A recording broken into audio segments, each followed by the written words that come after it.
षष्ठम कात्यायनी। ध्यान। चंद्र हासोज्वल करा शार्दूल वर वाहना। कात्यायनी शुभ दध्या देवी दानवहातिनी। माँ दुर्गा के छठवें स्वरूप का नाम कात्यायनी है।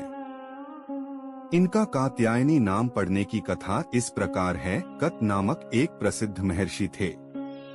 उनके पुत्र ऋषि कात्य हुए। इन्हीं कात्य के गोत्र में विश्व प्रसिद्ध महर्षि कात्यायन उत्पन्न हुए थे।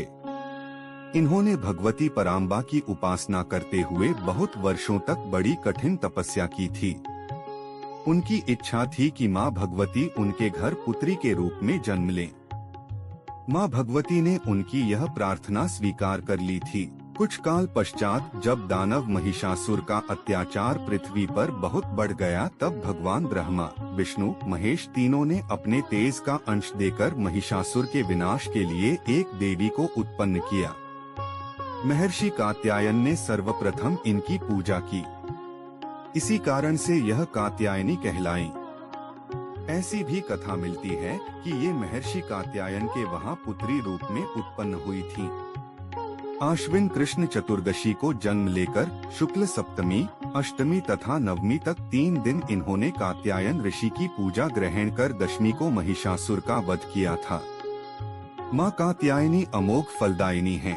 भगवान कृष्ण को पति रूप में पाने के लिए व्रज की गोपियों ने इन्हीं की पूजा कालिंदी यमुना के तट पर की थी।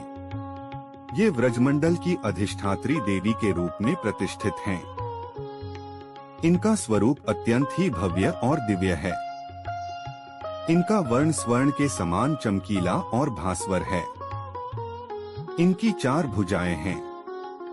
माता जी का दाहिनी तरफ का ऊपर वाला हाथ अभय मुद्रा में है तथा नीचे वाला वर मुद्रा में है।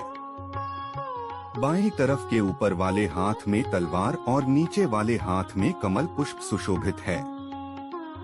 इनका वाहन सिंह है। दुर्गा पूजा के छठवें दिन इनके स्वरूप की उपासना की जाती है। उस दिन साधक का मन आज्ञा चक्र में स्थित होता है। योग साधना में इस आज्ञा चक्र का अत्यंत महत्वपूर्ण स्थान है।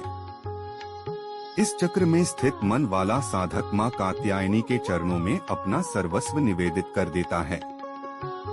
परिपूर्ण आत्मदान करने वाले ऐसे भक्त को सहज भाव से माँ कात्यायनी के दर्शन प्राप्त हो जाते हैं।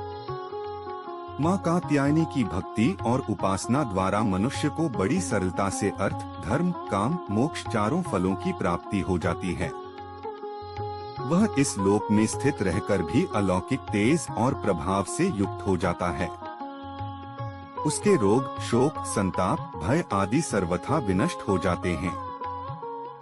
जन्म जन्मांतर के पापों को विनष्ट करने के लिए माँ की उपासना से अधिक सुगम और सरल मार्ग दूसरा नहीं है। इनका उपासक निरंतर इनके सानिध्य में रहकर परम पद का अधिकारी बन जाता है। अतः हमें सर्वतोभावेन माँ के शरणागत होकर उनकी पूजा उपासना के लिए तत्पर होना चाहिए। माँ कात्यायनी की कृपा आप सभी पर सदैव बनी रहे।